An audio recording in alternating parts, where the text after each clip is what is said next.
RDC TV. O Rio Grande se conecta aqui.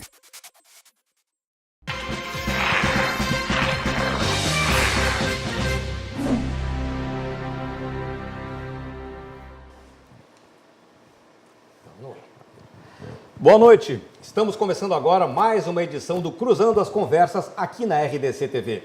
E essa não é uma edição qualquer, é uma edição muito especial. Exatamente hoje, a RDC TV completa 6 meses no ar, 6 meses de uma muito bem sucedida trajetória na comunicação aqui no Rio Grande do Sul. E o Conversas começa também com uma nova etapa. Antes nós tínhamos apresentadores convidados, apresentadores que se revezavam no comando do programa. A partir de agora, haverá um apresentador fixo, que sou eu, e também temos um novo cenário, um cenário amplo, um cenário moderno, um cenário sofisticado, para levar a você todas as noites, sempre ao vivo, os grandes debates que mobilizam a sociedade, aqueles temas que galvanizam a opinião pública, que mexem com a vida dos gaúchos. E é também uma oportunidade para que nós comecemos a discutir num momento muito oportuno para a nova realidade do Rio Grande do Sul. Não só do Rio Grande do Sul, uma realidade no país. Nós temos um novo presidente da República com muitas expectativas e temos também um novo governo do Estado igualmente com muitas expectativas, muitas esperanças, muitas ansiedades por parte da população que tem visto o Rio Grande do Sul passar por tantas dificuldades. E é por isso que o Cruzando as Conversas hoje traz aqui, com muita honra, recebemos o secretário-chefe da Casa Civil do governo Eduardo Leite, Otomar Vivian. Secretário, um prazer enorme tê-lo conosco aqui, muito grato pela sua vinda, seja muito bem-vindo. Obrigado, Ricardo, uma honra para mim estar aqui junto ao Afonso, ao Eugênio, ao Chemali, tá, e com todos os nossos telespectadores. Obrigado. Então, repetindo a citação já dada aqui pelo secretário, apresento os jornalistas convidados que participarão conosco desse debate. Temos aqui Afonso Ritter, do Jornal do Comércio, também é nosso colega aqui na RDC TV, Marcelo Chemali, âncora do SBT Rio Grande do Sul, e Eugênio Esber, diretor de redação da revista Amanhã. É um prazer ter todos vocês aqui, com certeza teremos um debate muito produtivo, até pela qualidade do convidado. Obrigado. E pelo que ele representa. Dizem, inclusive, que secretário da Casa Civil equivale a uma espécie de vice-governador pela exigência de capacidade de articulação. É ou não é? Não, acho que vou deixar o nosso... O seu desempenho vai provar. Lá, nosso delegado Ranolfo Vieira Júnior, né? Nós que junto com o governador Eduardo Leite tomaram posse ontem, né? Nós estamos numa condição lá de facilitadores, né? Esta articulação que o governador Eduardo Leite está fazendo com a sociedade civil, com o mundo dos poderes. Certo. Antes de começarmos o nosso debate, eu quero lembrar que você aí em casa pode e deve participar. Afinal, essa interação é fundamental para o modelo que nós seguimos. Esse é um mundo digital, a nossa TV quer sempre a participação do seu público. Você vê na sua tela as formas de participação aqui no programa, pelo Facebook e pelo WhatsApp. E eu agora, então, dirijo a primeira pergunta ao secretário, abrindo esse debate. Secretário, hoje o governador anunciou aí 6 decretos, né, abrindo a frente de trabalho para poder realmente levar adiante esse desafio de recolocar o Rio Grande nos trilhos. O primeiro decreto já trata exatamente da racionalização de despesas e do peso da máquina. Isso significa exatamente o quê? Esses cortes começarão por onde? Já se sabe? Não, na verdade, eu acho que a situação do estado do Rio Grande do Sul, né, ela não é novidade hoje para nenhum gaúcho, né?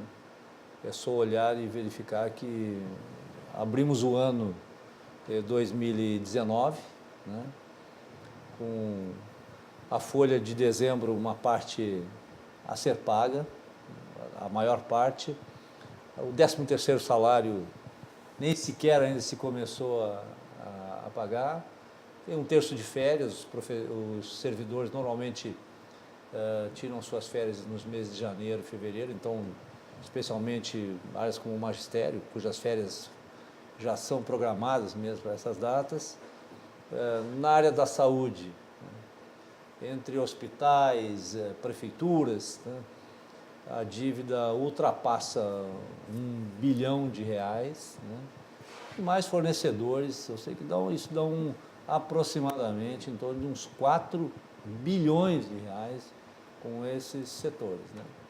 Se nós formos olhar também a questão hoje desta liminar que dá ao Rio Grande do Sul uma condição de não pagar, vamos dizer assim, a sua dívida junto à União, mas, na verdade, isto é um simples adiamento, né? Então, nós estamos falando aí de algo em torno de 3 bilhões por ano, né?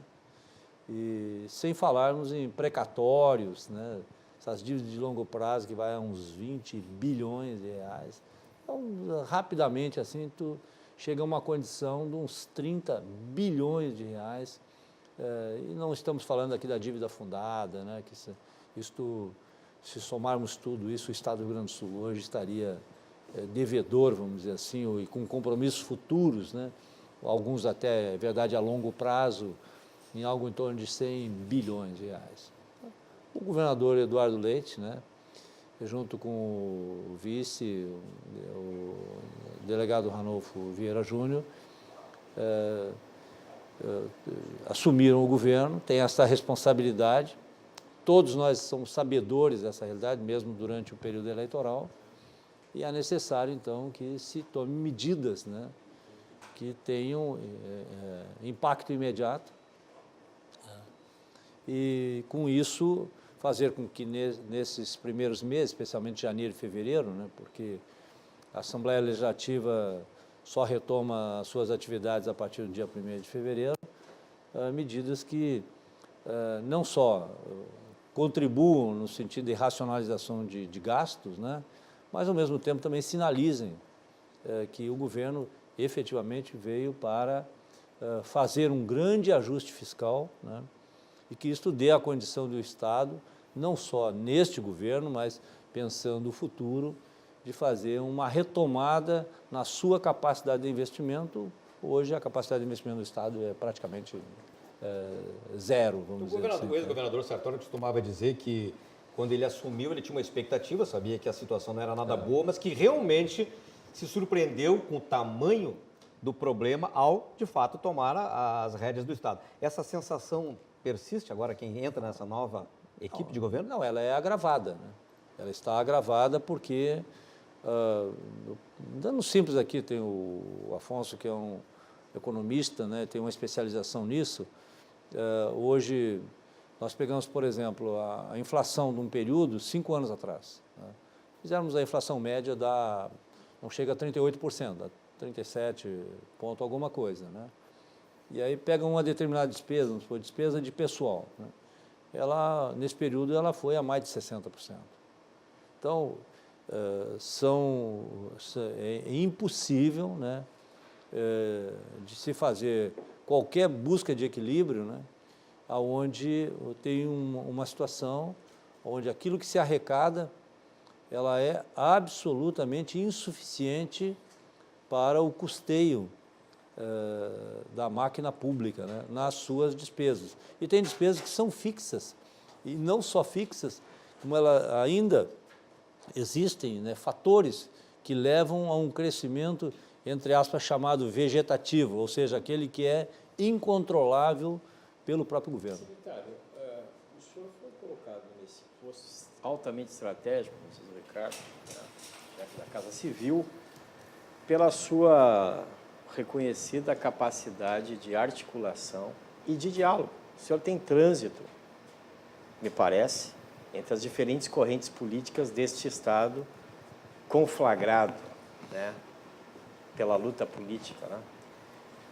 As razões pelas quais o Estado está numa das piores condições entre os Estados brasileiros, essas razões são conhecidas, são óbvias, são de uma clareza solar, não de hoje, de várias décadas. A revista Amanhã surgiu em 1986,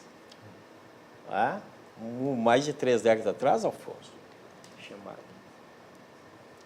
dizendo um século de crises, como o Rio Grande do Sul se afundou.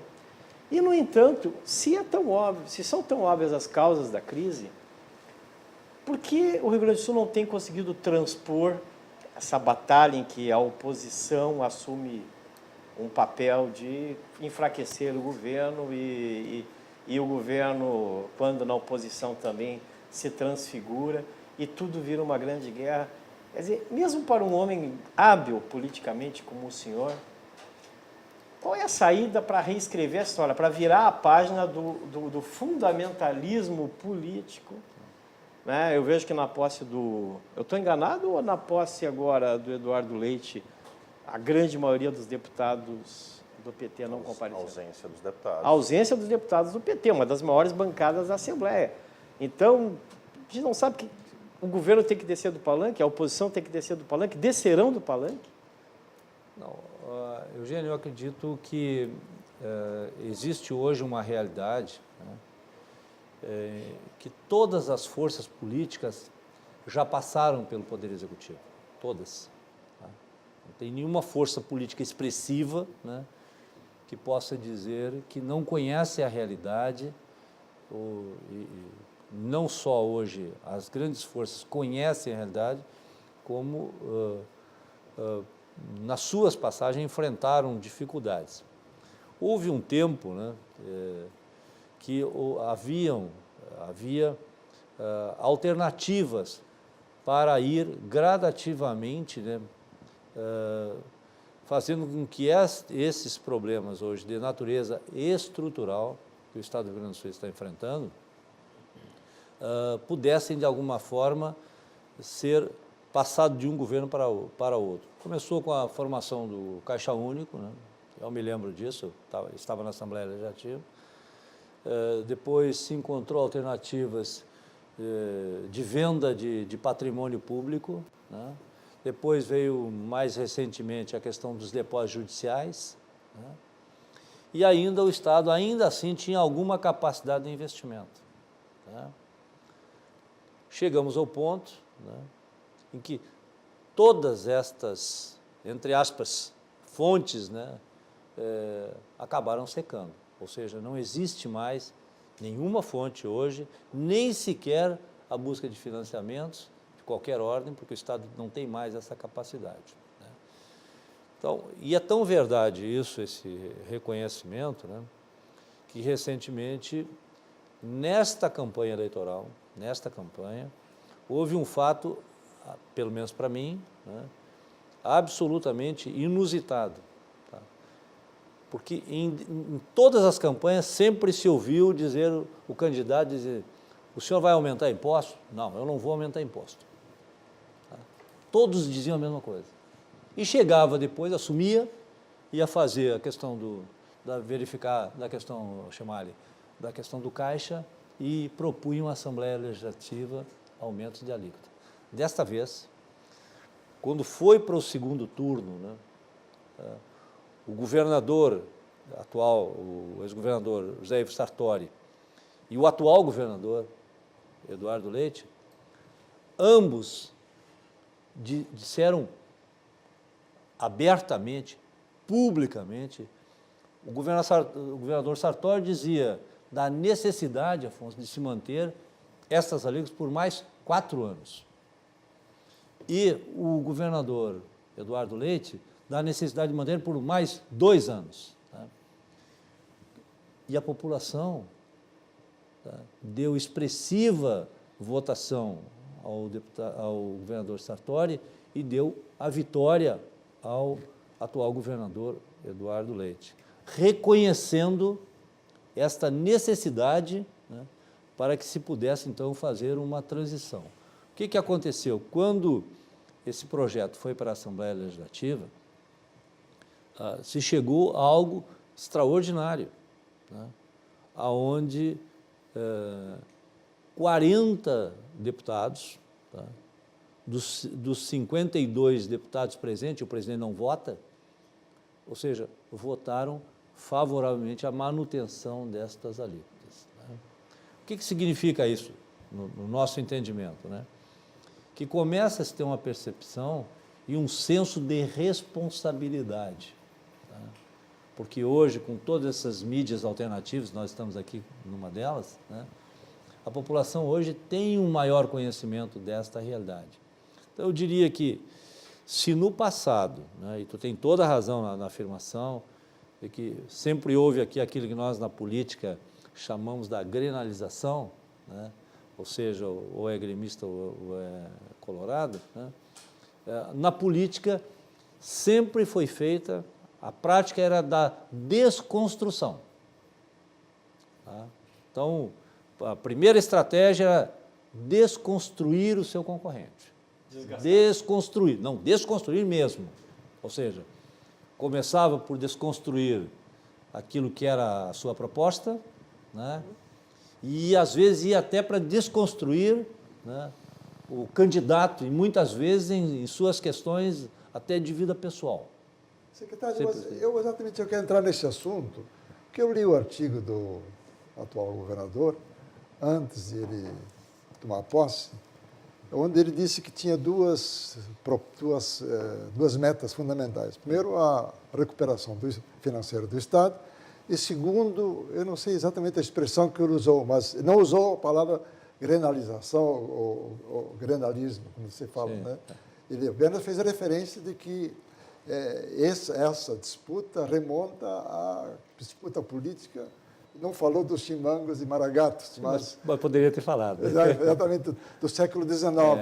E a proposta dele, a meta dele, é exatamente tentar fazer o que eu chamo de mudança cultural no Rio Grande do Sul.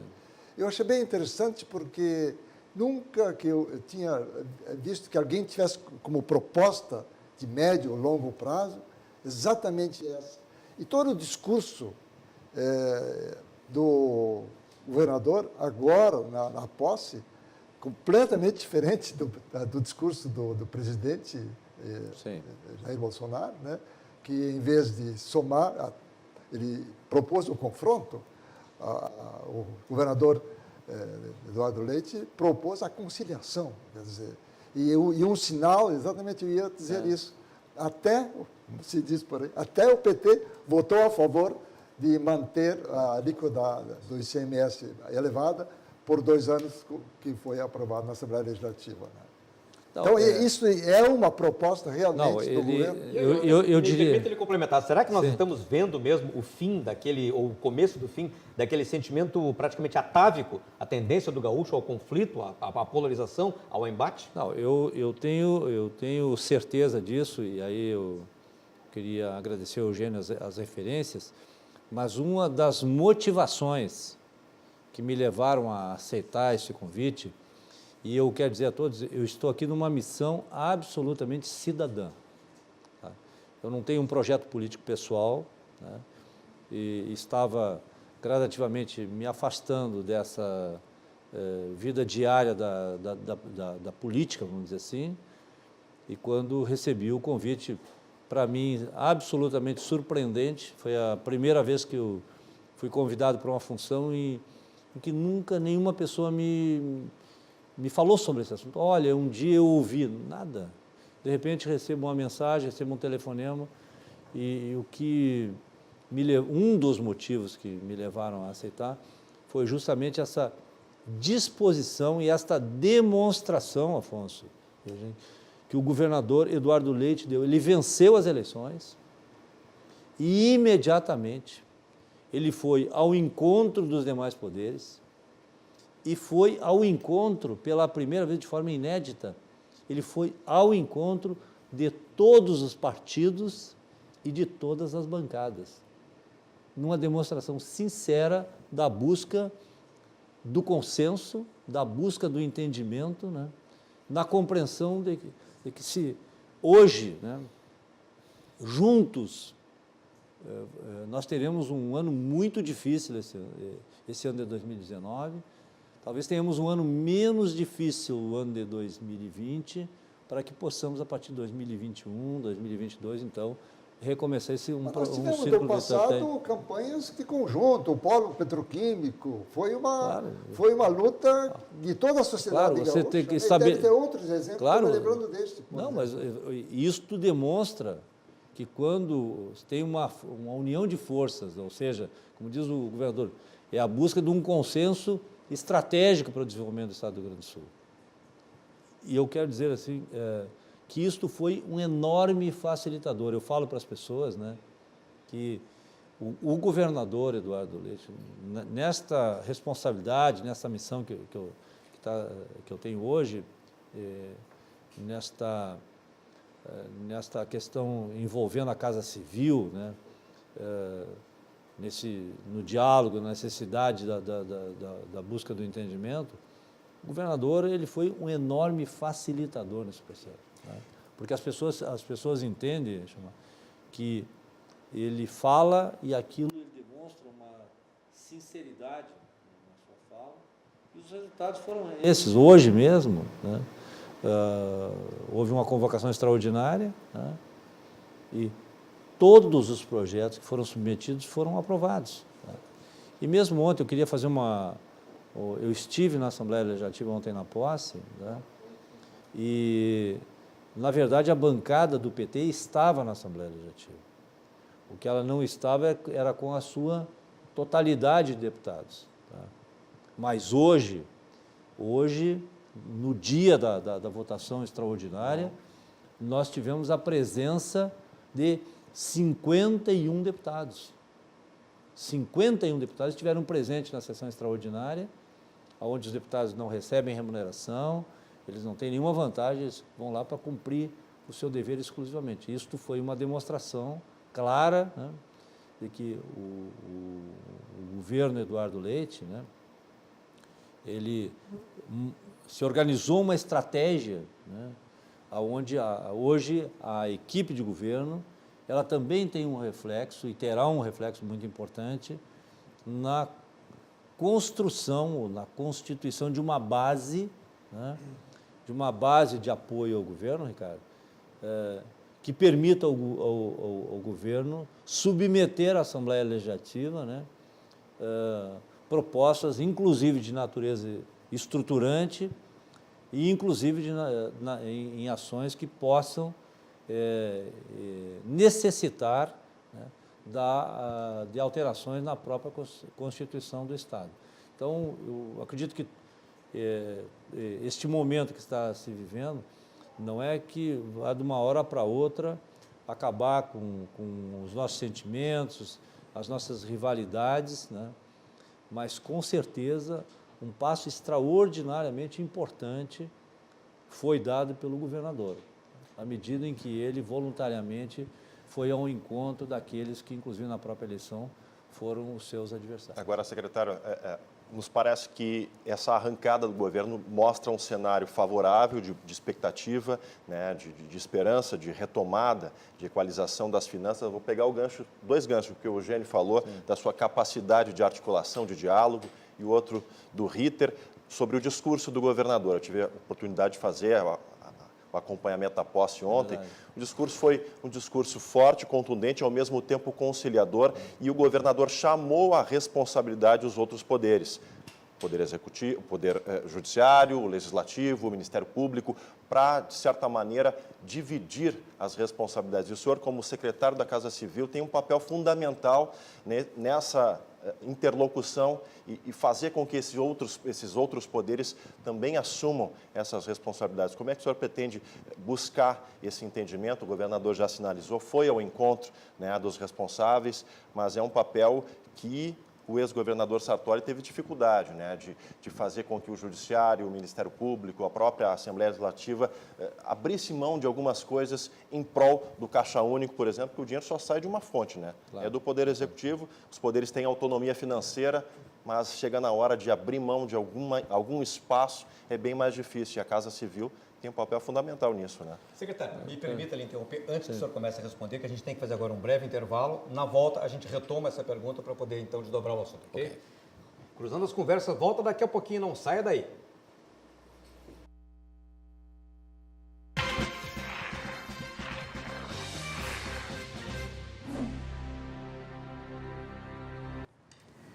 Cruzando as Conversas está de volta e esta noite estamos discutindo os novos rumos do Rio Grande, tendo a presença aqui do secretário-chefe da Casa Civil do governo Eduardo Leite, Otomar Vivian.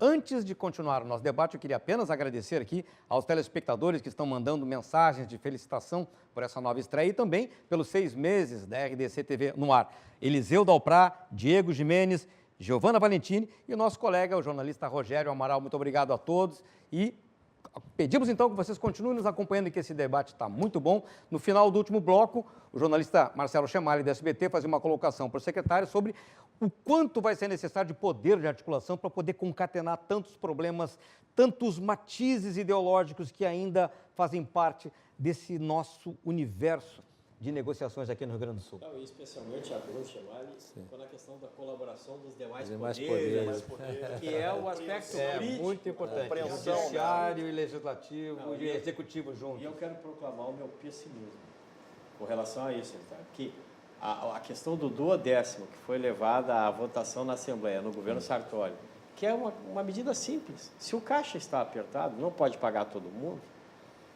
entra na mesma fila de pagamentos, né? Proporcionalmente, e foi rejeitada pela Assembleia Legislativa.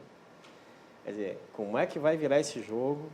Essa bola, acho que a pergunta do Chamali... justamente nisso, né, secretário? Essa capacidade, o Eugênio destacou, e já conhecida da imprensa, da sua capacidade de negociação, de diálogo, o senhor tem um trânsito em todas as bancadas, né? E agora esse desafio à frente da Casa Civil de fazer com que os outros poderes também tenham uma compreensão maior da necessidade do Estado, já que o próprio governador foi até eles, fez um chamamento e no discurso de posse, como eu disse, um discurso contundente, ao mesmo tempo conciliador, chamou a responsabilidade para esses poderes e essa articulação passa pela Casa Civil. Como é que o senhor pretende fazer esse enfrentamento com um tom conciliador de buscar um entendimento? Não, eu acompanho um pouco essa questão envolvendo a questão do ajuste fiscal e da participação dos demais poderes.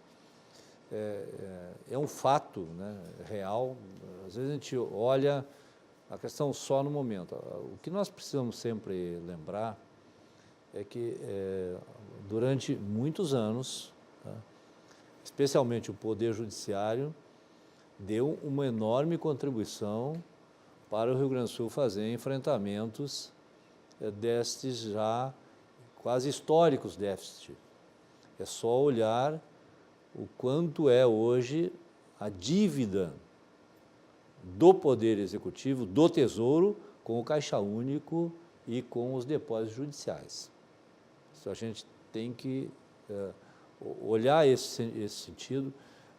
Não foram poucas vezes, agora mesmo recentemente, que outros poderes, de comum acordo, permitiram que o Poder Executivo quitasse débitos seus e passasse posteriormente aquilo que é o chamado duodécimo.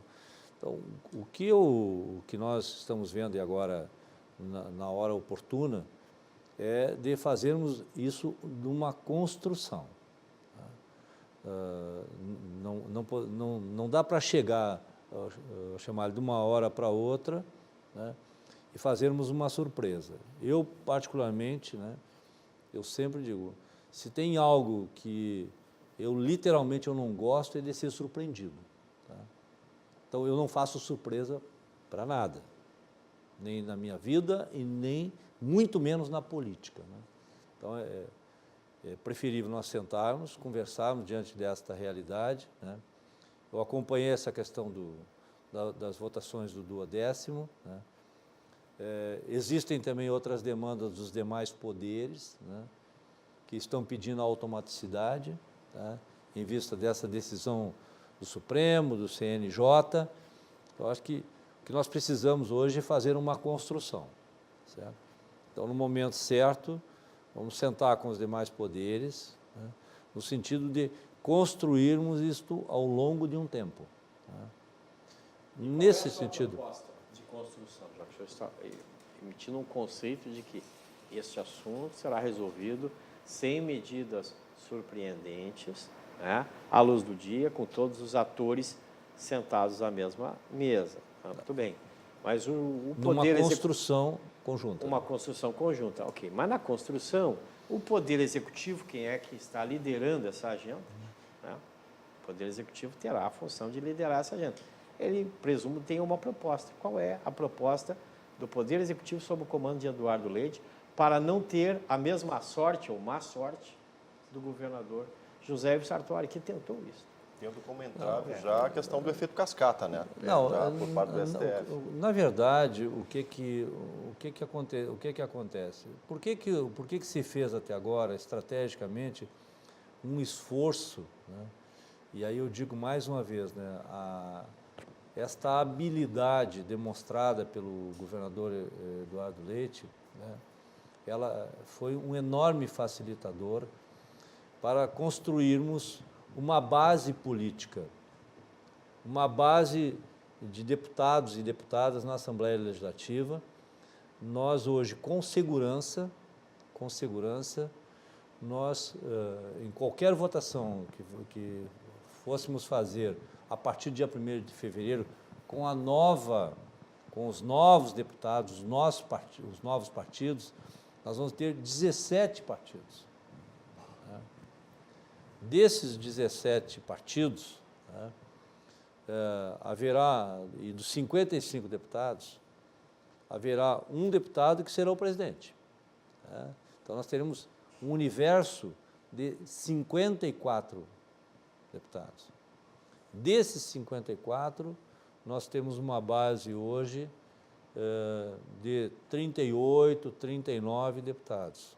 E uma base segura, né, em torno de 36, 37, dependendo do tema que vai ser avaliado. Né? Então, isto dá ao governo algo que no governo Sartori não houve isso. Tá? Eu tive a oportunidade, né, quando submetemos o ano passado à Assembleia Legislativa 6 projetos de natureza estruturante envolvendo a questão previdenciária.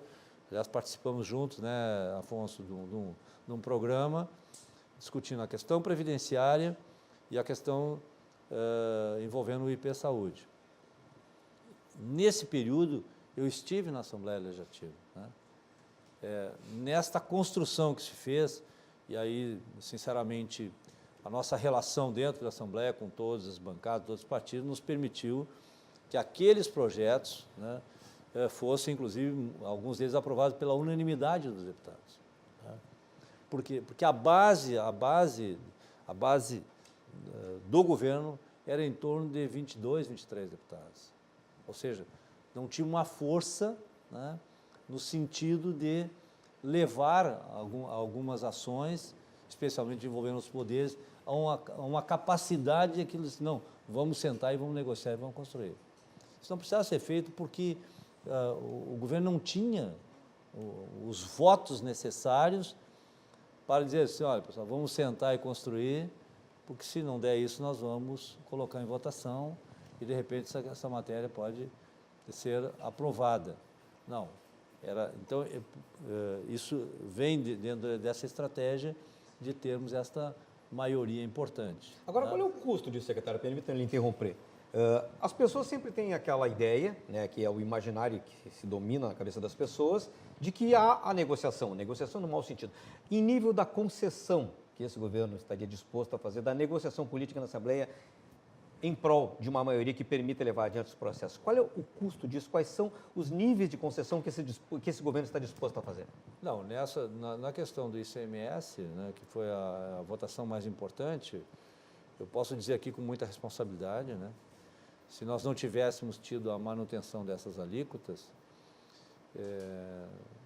com certeza, né, o governo ele só não estaria absolutamente inviabilizado porque é público. Mas se ele não teria como hoje tocar o governo naquilo que é o mais simples, o mais singelo, aumentaria atrasos com a folha de pagamento, provavelmente estaríamos em colapso com a questão de saúde, da saúde pública, né? Teríamos enorme dificuldade na questão de segurança pública, mais agravados ainda, ou seja, estaria praticamente inviabilizado como um prestador de serviço para o cidadão comum, que é quem paga os impostos e quem mantém o governo. Né? Nesta votação, ela aconteceu dentro de um processo de contatos, de convencimento, Ricardo, da gravidade da situação. Tá? Eu fui convidado no dia 5, né, no dia 5 de dezembro, para esta missão.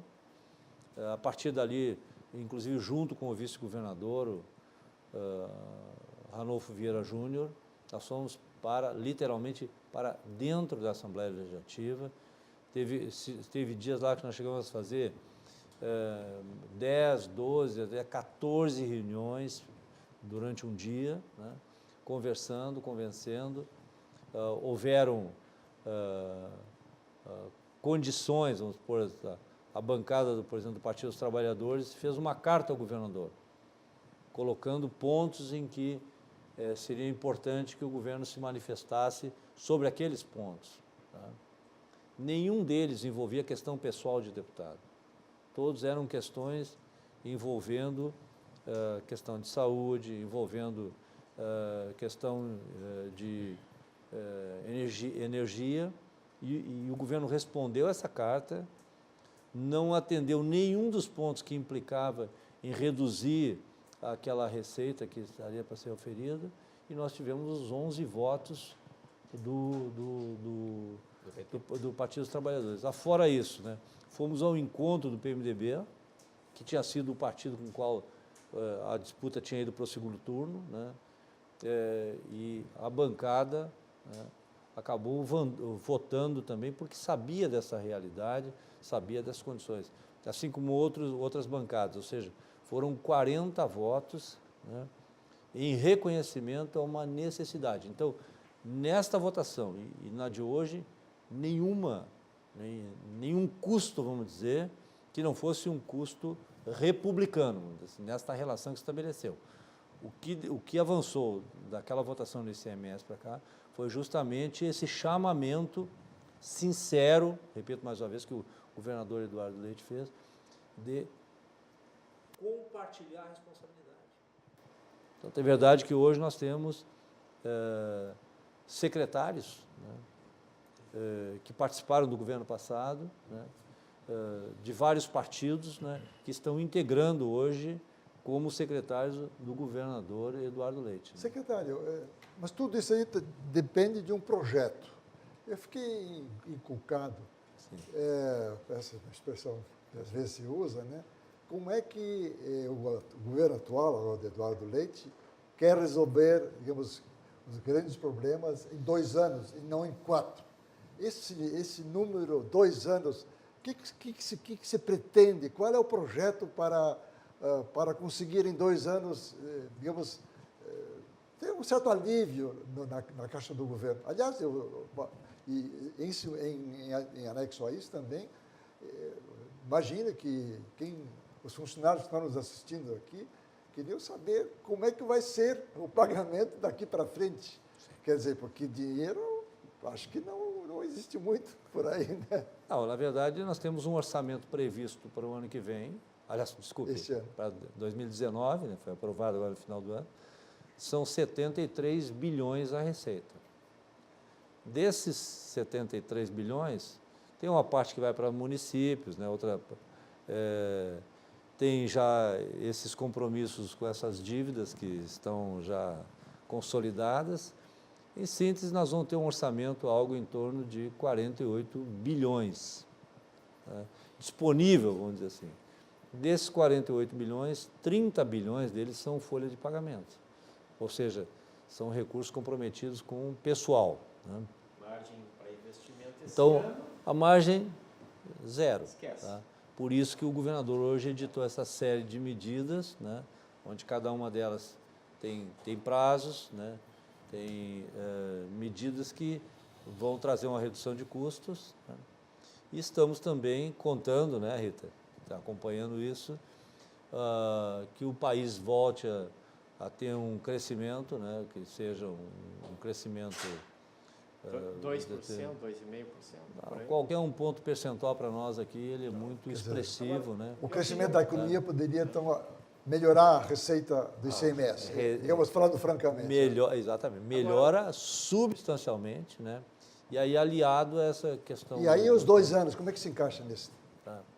Não, esse é um trabalho que eu tecnicamente não saberia... Mas não, eu estou falando, digamos, em grandes linhas. Afonso, eu queria entrar nessa questão, que o Afonso quer matar a charada dos 2 anos, mas eu vou fazer uma pergunta que talvez te leve a isso, não sei qual é a resposta, secretário. A sua especialidade é previdência social, previdência pública. O senhor é especialista na matéria pelo seu trânsito junto ao Instituto de Previdência do Estado. Sim. Quantos anos tem no IP?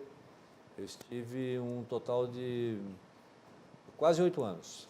Quase 8 anos nisso, né? E poucas pessoas nesse país, dentro da arena política, não estou falando de técnicos, mas da arena dos operadores políticos, pode se orgulhar de dizer assim, eu conheço os problemas estruturais da Previdência brasileira, a Previdência privada e a Previdência pública, que é um objeto de críticas por distribuir ainda privilégios que precisam ser combatidos e tal. Enfim, você conhece muito bem isso.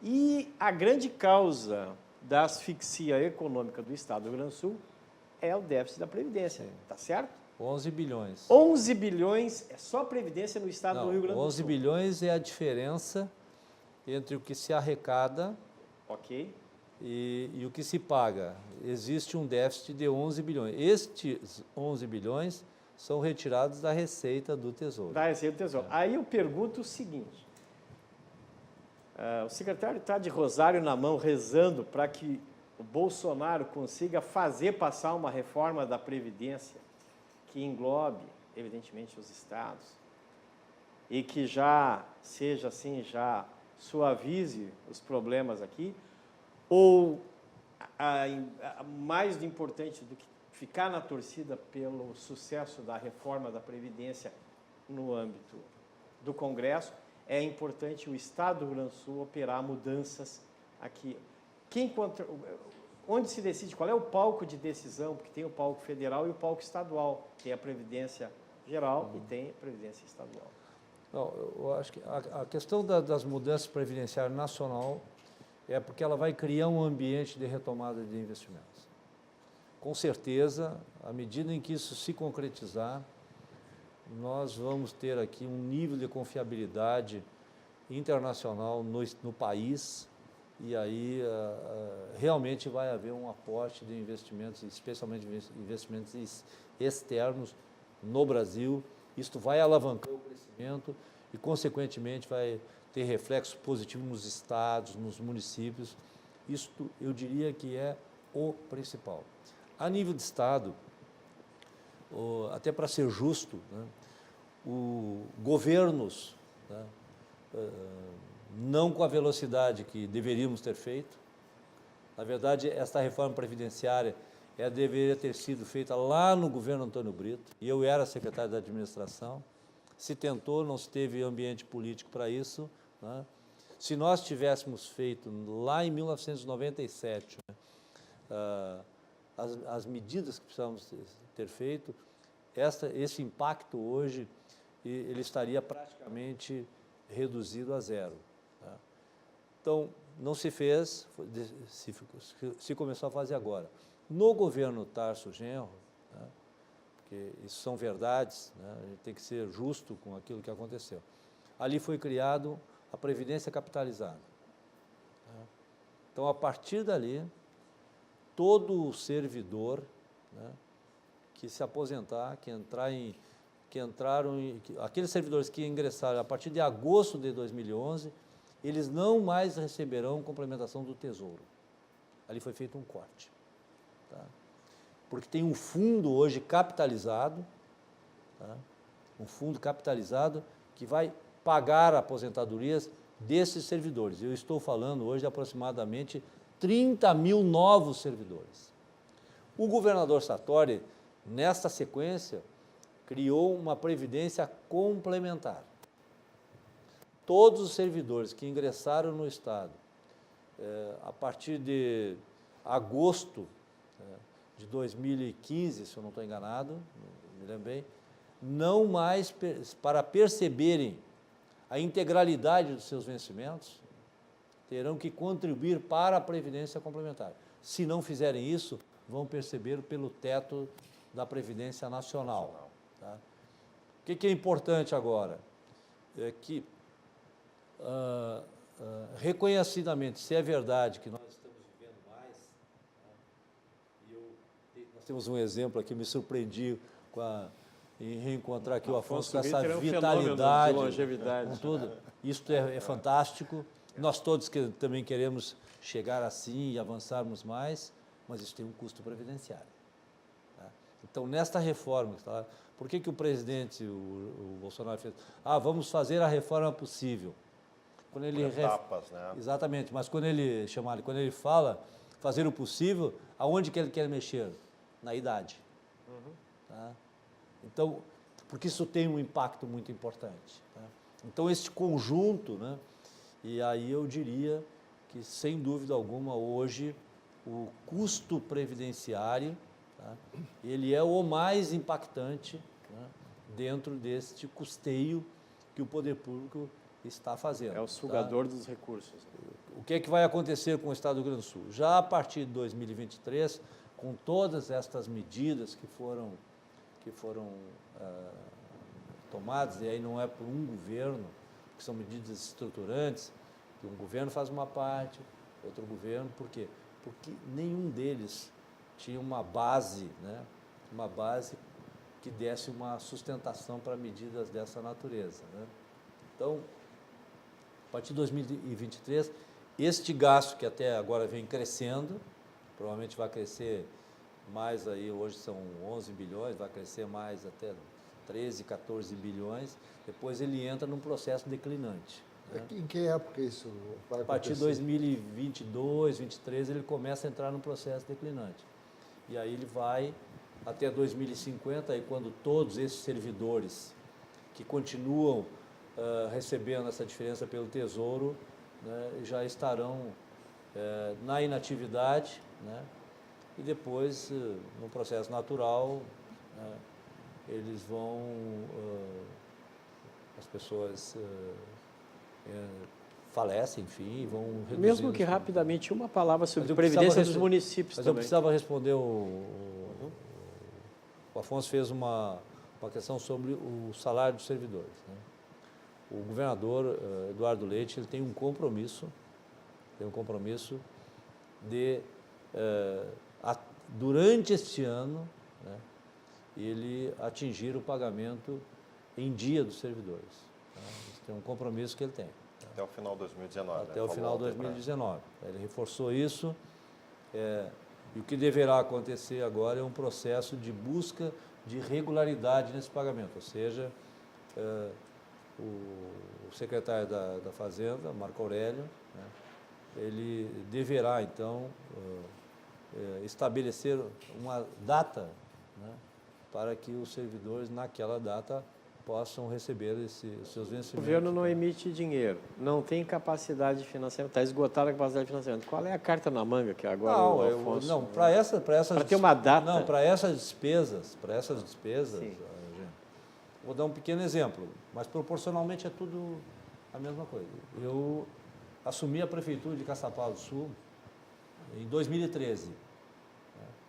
Quando lá cheguei, a folha de dezembro não tinha sido paga, o hospital da cidade fazia 4 meses que não recebia, o lixo não era coletado há mais de 20 dias, né? O vale combustível 4 meses de atraso, vale refeição, enfim. E o senhor teve coragem de participar das eleições? Participei de uma circunstância, eu amo a minha cidade, que é Caçapava do Sul, que o Ricardo conhece, também apaixonado pela nossa cidade. Perto de Cachoeira. Estão todos aí convidados, né, para conhecer. Nós, entre Caçapava e Cachoeira, né, eu brinco que o Rio Irapuá não nos divide, não. Ele nos une. Aquelas pontes ali fazem a união de Caçapava e Cachoeira. E o que é que se faz? Se faz uma prioridade no fluxo de caixa. Então, quando o secretário da Fazenda, lá, meu amigo Flávio Barreiro, experiente, gerente do Banco do Brasil, assumiu, eu falei, secretário, Flávio Barreiro, ingressou o dinheiro, primeiro paga-se os servidores, os funcionários. Depois que terminar os funcionários, paga o hospital para garantir as portas abertas numa emergência do servidor. Os fornecedores do fim. E por último, né, das prioridades, paga-se a empresa coletadora do lixo, porque isso também é uma questão até de saúde pública, não fosse só. E o restante negocia com os credores, mas você estabelece prioridade no fluxo de caixa. É isso que o governador já determinou, o secretário Marco Aurélio vai fazer isso, ou seja, priorizar no fluxo de caixa, e a prioridade número 1 é a retomada de uma data certa para o pagamento da folha do servidor do Estado do Rio Grande do Sul. O que eu queria lhe colocar, mas eu vou lhe colocar agora apenas para lançar para o próximo bloco, nós já vamos para um intervalo, é o papel que tem o regime de recuperação fiscal para realmente colocar tudo isso em ordem. Ou seja, quantas fichas o governo aposta na adesão ao regime. Eu lhe peço que aguarde um pouquinho só, assim como aos colegas. Agora nós vamos a um breve intervalo, nós voltamos em seguidinha.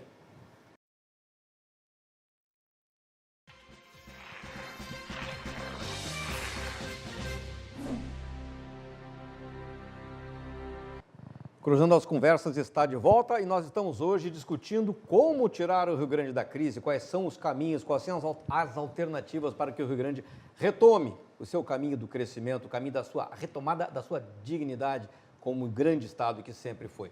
Conosco aqui o secretário-chefe da Casa Civil do governo Eduardo Leite, Otomar Vivian. Secretário, qual é o peso da aposta desse governo na possibilidade de adesão ao regime de recuperação fiscal? Quantas fichas o governo está separando para essa jogada? Primeiro foi nós constituirmos na Assembleia Legislativa uma base que permita a aprovação de medidas estruturantes, inclusive essas que impactam em mudanças na Constituição do Estado. Porque nesse processo de negociação, né, é fundamental que o Estado possa, né, ofertar ativos, né, no sentido de atender aquilo que o governo federal está exigindo, né? Não que o governo federal gostaria é que o Estado pagasse em dia e não houvesse necessidade de regime de recuperação fiscal. E que o Estado precisa é justamente de um tempo, né, que já não vem, inclusive, pagando essa dívida, imagina. Isso daria hoje em torno de 280 milhões por mês. Por mês. É só nós multiplicarmos isso por 12, nós estamos falando de algo de quase 3 bilhões de reais por ano. Tá? Então, a não necessidade de pagamento, ganhar um prazo lá na frente, ela é realmente muito importante para o Estado do Rio Grande do Sul. Ela é parte, né, de um conjunto de ações, né, que deverá ser feita, né, e ela tem um peso importante nisso. Agora, existem outras ações, especialmente no que se refere ao campo das parcerias público-privadas, das concessões, né, do Estado, né, através de mudança na Constituição, ficar autorizado, né, a venda ou ofertar como ativo as estatais, né? Então, isso é necessário que se tire, né, essa questão do plebiscito, até pode ser para essas empresas específicas, né, as mais, que é CRM, CE Distribuidora. né? A CE Distribuidora, que foi muito importante para o Rio Grande do Sul, muito importante, mas, na verdade, hoje, só da ICMS, ela deve mais de R$1 bilhão para os cofres do seu dono, sim, que é o Estado do Rio Grande do Sul. Isso significa praticamente uma folha de pagamento, né, que a própria estatal de energia não está pagando o seu proprietário, vamos dizer assim, que é o Estado do Rio Grande do Sul. E o governador Eduardo Leite, ele tem dito, inclusive, Ricardo, que a venda destes ativos, né, a Assembleia, retirando essa necessidade do plebiscito, autorizando isso, ela não será utilizada, esses recursos não serão utilizados para custeio, eles serão utilizados para reinvestimentos. Tá? Isso tem uma diferença muito significativa. Ou esse investimento pode ser investimento do próprio Estado, ou pode ser para lastrear, vamos dizer assim, ações de concessões, de parcerias público-privadas, ou seja, colocar esses ativos num processo produtivo, né, para o desenvolvimento do Estado e tendo consequência a geração de imposto, de renda, o próprio crescimento econômico do Estado do Rio Grande do Sul. Isso tem um reflexo também na arrecadação do Estado. Né? Secretário, sempre aí se fala do Banrisul. Entra ou não entra nesse pacote? O Banrisul, na própria campanha política, né, o governador disse que tem 2 entes estatais que não estão na negociação do regime de recuperação fiscal, né, e não serão também vendidos, não serão alienados, vamos dizer assim, que é o Banrisul e a Corsan. Mas E o Rio Grande do Sul está... Desculpa, Chamalho, quer fazer uma pergunta? Nesse Depois sentido, do Chamalho eu faço. Final do ano agora, o governo federal sinalizou da necessidade de colocar o Banrisul nessa moeda de troca desse processo do regime de recuperação fiscal. Como é que o governo vai se aproximar agora? Temos um chefe da Casa Civil, né? Temos um chefe da Casa Civil que é gaúcho, tem boa circulação com o senhor também, enfim. De que maneira o governo vai se aproximar para blindar o Banrisul dentro dessa moeda de troca e tocar à frente o regime de recuperação fiscal?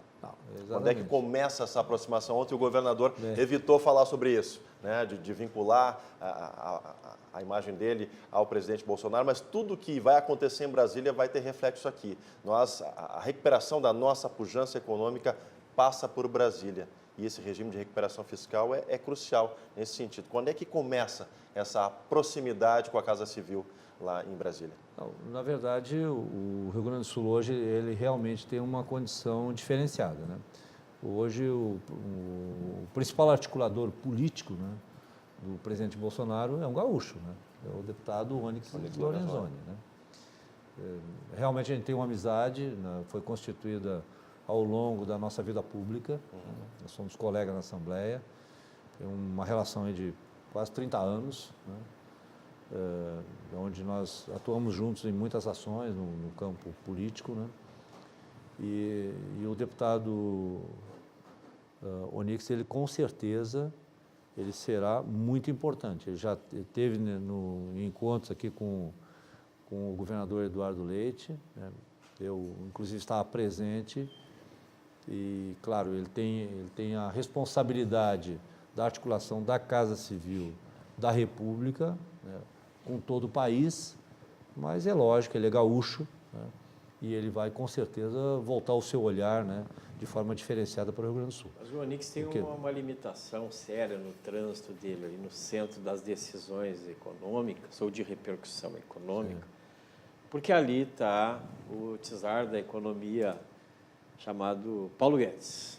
Paulo Guedes, já na aprovação do salário mínimo agora, já ficou claro que pelo menos o Bolsonaro vai fazer força para dizer que é para valer para o mercado, que é para valer o crédito, o espaço, né, dado, o protagonismo dado ao Paulo Guedes. Bom, o Paulo Guedes, se o que ele está sinalizando é para valer, a União vai endurecer.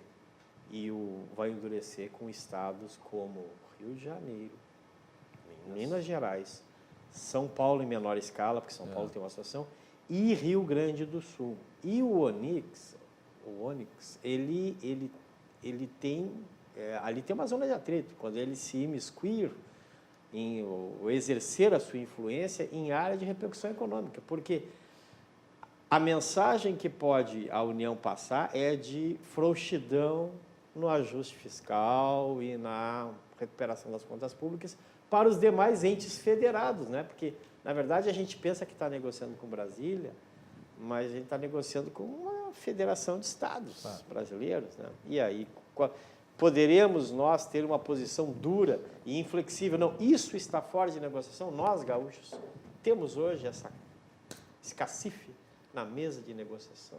Não, mas, na verdade, o que eu percebo na conversa que nós tivemos aqui, e hoje ainda ouvindo praticamente quase todo o pronunciamento do ministro Paulo Guedes, as grandes medidas todas vão passar pelo Congresso. E o articulador político do governo é o deputado Onyx Lorenzoni. Então, eu vejo, né, que quando esta ação política for para o Congresso Nacional e conhecendo a capacidade de trabalho do deputado Onyx, né, e a sua capacidade de perseverar na busca de um objetivo, né? É impossível, né? Essas medidas praticamente quase todas anunciadas, desde reforma tributária, questão previdenciária, isso tudo tem que passar pelo Congresso Nacional. Né? Mas, de outro lado, é verdade isso que não dá para dar um tratamento diferenciado para o Rio Grande do Sul, né? Mesmo porque tendo o chefe da Casa Civil, mas o fato é que também não pode se tratar igual estados que têm situações diferentes, né? Então, eu acredito nessa negociação política, né? Que pode significar, por exemplo, um prazo maior, uma dilatação maior. Eu acredito que tem espaço para isso, né? Desde que o Rio Grande do Sul demonstre que ele vai fazer o seu dever de casa. Então, estas ações todas, e aliás, umas inclusive que o próprio governador Sartori já vinha fazendo, quando criou aqui a lei da responsabilidade fiscal estadual, se criou o regime complementar, se fez adaptações à legislação federal da questão previdenciária, aqueles projetos que nós aprovamos já atendiam a parte disso, né? Então, Fica a pensar se uma moeda de negociação da União com o Estado não seria dizer, poxa, governador do Rio Grande, não quer entregar algumas estatais de maior valor, principalmente a joia da coroa, sim, né? que é o Banrisul, não quer entregar, ok, mas quantos votos tu me dás na tua bancada federal para a reforma da Previdência? E aí entra em questão nosso secretário-chefe da Casa Civil, com a sua habilidade para conversar com deputados de diferentes partidos que compõem a bancada gaúcha, para dizer, escuta, nós vamos ter que entrar unissonamente em favor de reforma da Previdência, porque ou é isso ou é... Enfim, pode haver esse tipo de situação? Olha, eu sempre digo o seguinte, eu estou falando na boa política, é importante que Sim. todos compreendam isso, né? Sim. Em qualquer atividade que nós vamos fazer, qualquer um de nós, mesmo nas nossas atividades privadas, né? Às vezes na nossa casa, nós precisamos negociar, né? Negociar com a família, né? Alguma que vai se fazer ou reformar a casa, pintar a casa, muitas vezes para ver para onde que vão viajar. Isto é do nosso dia a dia, da nossa vida, né? E na política, eu encaro isso com muita naturalidade. Para mim, todo esse processo que eu participo, né, aqui a nível de Estado, né, eu faço isso com naturalidade, né? E vejo agora no governador Eduardo alguém muito diferenciado nesta capacidade, né, de dialogar e principalmente na capacidade de ouvir. Ele realmente é um político diferenciado nisso. Ele já se manifestou, né, no sentido de que estas grandes reformas precisam ter apoio dos estados, né? Tem uma necessidade disso para o país, né, para eles fazer a sua retomada, né? E lógico que nós temos uma bancada federal, né? E pelo que a bancada federal até hoje tem demonstrado, inclusive nesta unidade de fazer emendas, né, para determinadas ações de interesse do Estado, né, onde os deputados todos, os 31 deputados, alocam recursos, né, para os setores da infraestrutura, aqui no caso da estrada que vai a Pelotas é um bom exemplo disso, a questão da ponte sobre ali o Rio Guaíba, na área da saúde, temos tido várias ações, especialmente envolvendo a questão de hospitais, santas casas, né? Então, isso também é um processo de mudança importante, né?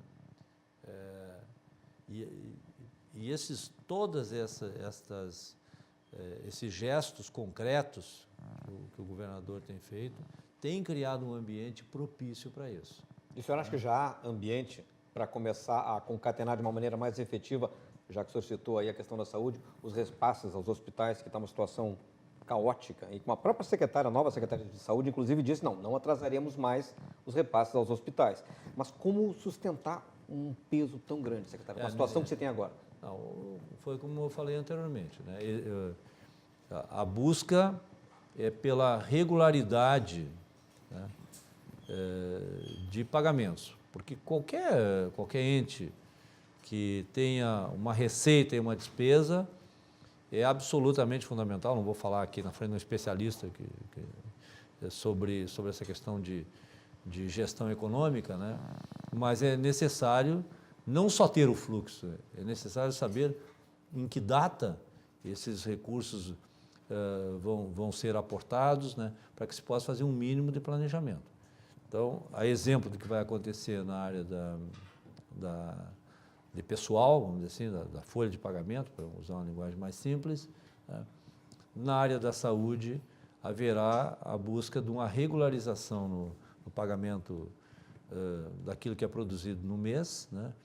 Pagando constantemente, mesmo que abaixo do esperado. Exatamente. E junto com a FAMURS, né?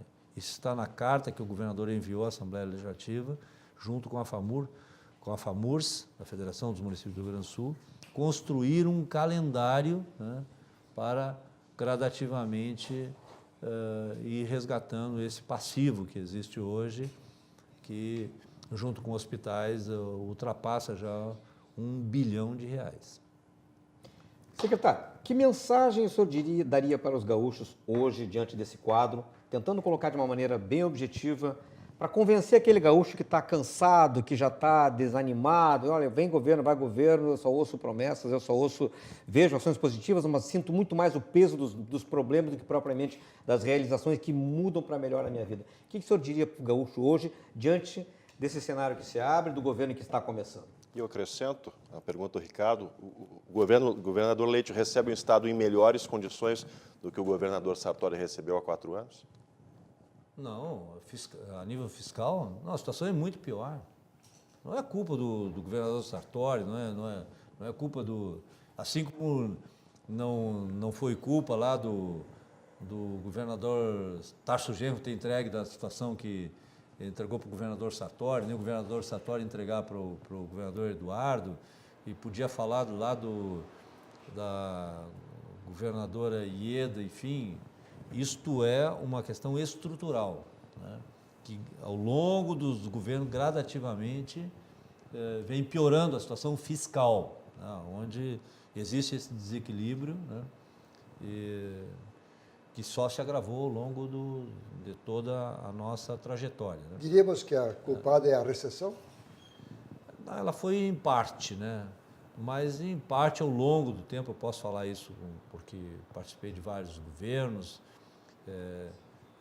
desde 1983 que eu sou envolvido, desde quando fui prefeito a primeira vez em Caçapava, né? E o fato é que houve uma época, lembra disso, né? Eu acho que vários aqui lembram da época da inflação, né? Aquilo ali acabou, né, retirando dos gestores da época, né, um mínimo de exigência de gestão, porque a inflação dava-se um aumento quando chegava no final do mês, com os juros, enfim, pagava a folha, porque ela já tinha entrado no processo de desvalorização. 80, overnight, aquela... Então, Black. tudo, overnight, só para completar, eu diria o seguinte: eu vou falar aqui como cidadão, tá? Eu acho que nessa eleição todos nós estávamos muito indignados, vamos dizer assim, com a situação que se apresentava da política, especialmente a nível de país, né, um processo de corrupção, e aí começaram a aparecer uma série de questões onde nós vimos o dinheiro público sendo atirado no ralo, né, sendo desviados, enfim. Tudo isso foi indignando as pessoas, né? E é só olhar o processo eleitoral que os resultados disso aparecem como uma pessoa, um cidadão, né, se valendo apenas da internet, se elege presidente do Brasil, trabalhando de dentro da sua garagem, da sua casa, utilizando as redes sociais, né? Por quê? Porque existia um sentimento disso, mas ao mesmo tempo, né, esse sentimento de indignação é no sentido de que o Estado dê respostas, faça as entregas daquilo que durante a campanha os candidatos se comprometeram. Então, eu vejo, né, que existe um caminho a ser percorrido. A primeira, nós temos que passar para o outro lado do rio, né? E no caso do Rio Grande do Sul, era preciso que fizesse uma ponte para isso, né? E esta ponte foi feita justamente quando a Assembleia Legislativa deu, por mais 24 meses, a manutenção desta receita. Agora, cabe ao governo, liderado pelo governador Eduardo Leite, pelo nosso vice-governador, por toda uma equipe de secretários, né, fazer agora, cada um, né, na sua pasta, cada um na sua ação, e o governador vai propor ao Estado do Rio Grande do Sul uma agenda, né, na busca desse desenvolvimento do Estado. Então, eu acredito, sinceramente, que existe. Vai ter solução para tudo? Claro que não. É lógico que não. Não é um governo só que vai resolver todos os problemas, né? Secretário, o senhor habilidosamente, diplomaticamente, mencionou governos de diferentes matizes partidários e ideológicos. Ieda, Tarso. Faltou só uma menção ao Rigoto, mas Sartori, enfim. Eu poderia ter citado. Poderia ter citado. Enfim, eu não sei, mas pela primeira vez a gente vê uma eleição terminar e a corrente que saiu derrotada, embora de forma honrosa, né, por uma votação expressiva, né? Expressiva, especialmente para um governo que enfrentou uma situação tão hostil, né? O seu projeto político, caso o senhor consiga fazer essa costura, ser o algodão entre cristais. Não, quando o governador me fez esse convite, repito mais uma vez aqui para todos, de forma, para mim e para minha família, e acho que até para os meios políticos do Rio Grande do Sul, absolutamente surpreendente, absolutamente. Na conversa, eu vou repetir aqui a frase que eu disse a ele, né? Primeiro, essa disposição para o diálogo do governador, isso foi algo que acho que surpreendeu todo o Estado. Eu, particularmente como cidadão naquela época, fiquei muito esperançoso, né, no sentido de alguém que não armazena pessoalmente esses rancores de uma disputa política, né, não coloca isso na formação da sua equipe, ao contrário, vai ao encontro daqueles que tiverem lados opostos. E eu disse, né, eu não tenho nenhum projeto político pessoal, nenhum, tanto que... E eu disse ao governador, eu conheço a dificuldade que o Estado possui, eu conheço a gravidade da situação fiscal, eu, Otomar Vivian, conheço por toda essa vivência, mas eu disse ao governador, eu, conhecendo, não posso dizer não ao seu chamamento. E eu quero dizer que, nessa situação, nenhum gaúcho, nenhuma gaúcha, tá, pode se dar o direito de dizer não ao chamamento de um governante que está com estas intenções, né, e com esta determinação de fazer a volta do desenvolvimento aqui ao Estado do Rio Grande do Sul. É isso. Vamos torcer todos, então, secretário, para que realmente suas palavras se concretizem, e nós desejamos aqui, em nome da RDC TV, que o senhor tenha sucesso nessa missão, que o governador Eduardo Leite consiga, juntamente com a sua equipe, né, chegar a um bom caminho de levar o Rio Grande do Sul a um horizonte, o horizonte que os gaúchos merecem. Nós estaremos encerrando aqui nosso programa. Eu agradeço mais uma vez pela honra de ter tido o senhor aqui no nosso programa. Agradeço aos colegas jornalistas Afonso Ritter, Marcelo Chemali e Eugênio Esber. Agradecemos aí a sua audiência, a sua participação e convidamos você para estar aqui novamente amanhã, às 10h30 da noite, para mais um programa Cruzando as Conversas, aqui na sua RDC TV. O Rio Grande se conecta aqui. Boa noite, até amanhã.